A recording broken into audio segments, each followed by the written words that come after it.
Hello everyone, welcome back to another video. This is the second video back on the channel, woo, and I'm already getting pinpointed into my spawn because we are playing on Industry. So now, although the game says that I'm only rank 50, I'm currently on an alt. I'm actually ranked about 130, I believe, on my main account. So I think that gives me enough authority to, you know, make a tricks and tips list. So yeah, in this video we're just going to go into 5 or 6 tips which is really going to help you improve at Phantom Forces. None of this involves much pure skill. These are more just things you can change automatically, basically just the way you play the game. None of it's like, oh, just get better aim or anything like that, or just, I don't know, buy this gun, anything like that. It's more just like little things which you can do to, you know, help improve your gameplay. So the first tip I'm going to suggest is one that actually I don't follow myself, and it's why I die so much. It's don't insta reload. As soon as I get a kill every single time, I just press R straight away, insta reload, which isn't very good. But because Phantom Forces maps are often quite small, and a lot of encounters come one after the other very quickly, insta reloading really isn't that good. It just slows down how fast you can kill people and is the cause of 99% of my deaths. If you've got 16 bullets in the mag and your aim is decent, you can fairly easily get away with getting another couple of kills. As you've witnessed, I've done it about 6 times so far just in this video, and it does really get on my nerves. The second tip that I've got is actually lowers your sensitivity. Sensitivity is so complicated. Obviously everyone has different preferences. I insta-reloaded then as well, as why I died. Different DPIs, different just general in-game sensitivities as well. So I'm not even going to show you mine because mine is very high and it's not a good base sensitivity. But yeah, especially when you're starting off in the game, definitely start off with a low sensitivity.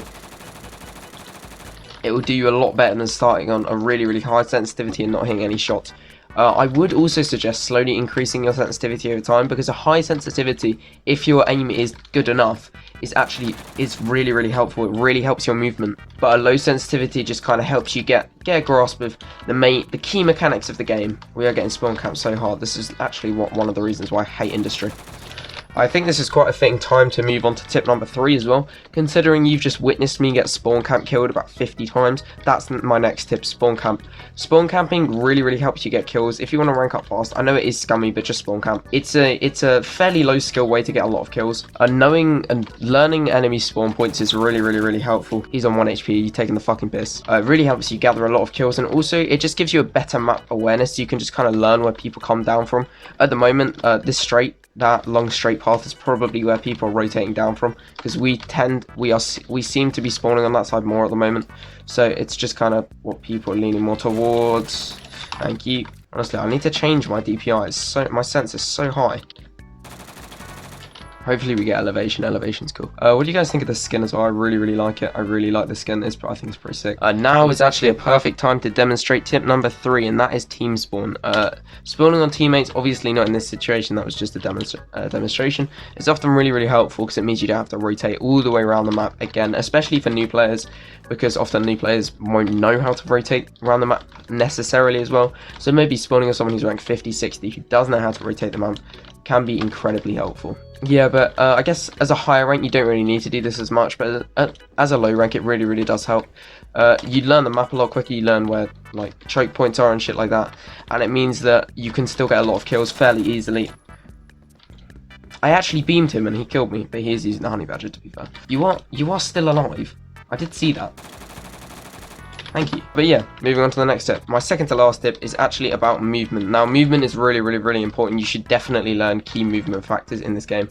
As you can see, I always slide. Always. No matter what, even if I'm not in a fight, I slide in this game. Mainly just because it is so good. So yeah, sliding is really helpful. It just kind of quickens up your movement and also makes it harder for people to just like beam you in the head, because obviously your head's always moving. The other kind of movement which you don't use necessarily as much, but it's also really helpful for kind of the start of engagements in fights, is super jumping. It also allows you to get to different places in the map which you might not have been able to get to otherwise. To super jump, all you have to do is press space and X. Alright, so space and X, and then tap your aim button very slightly and it will make you land back on your feet. If you just press space and X, you'll super jump onto your stomach, which is still quite efficient, but not necessarily as efficient as it could be. The final tip, which is possibly the most important, is my personal little combat technique that I've been using ever since I started playing Phantom Forces, which is a technique which I like to call engage and disengage, and this basically means you dip in and out of fights all the time. So if I find someone, I'll demonstrate it. So, and then I'll dip out, I'll reload quickly, I'll kind of gather my bearings a bit again. It's almost like a half a second de-stress. If there's a big group of people, this is really, really helpful. You can pick off one, duck back behind so people don't know exactly where you are, peek back out and get another kill. It also often, if you're trying to get like feeds or something, it makes your feeds look a bit better as well, because you're not just kind of locking onto people while you're just stood still. You're using a lot of movement and you're dipping in and out of fights. But yeah, that's it for this video. If you did enjoy, please remember to like and subscribe. I am trying to get back into content creation, in case you didn't know, and I have also started a Discord, so make sure you check that out. First 5 people get a special little role, if you know what I mean. So yeah, thank you for watching, and I'll see you in the next one.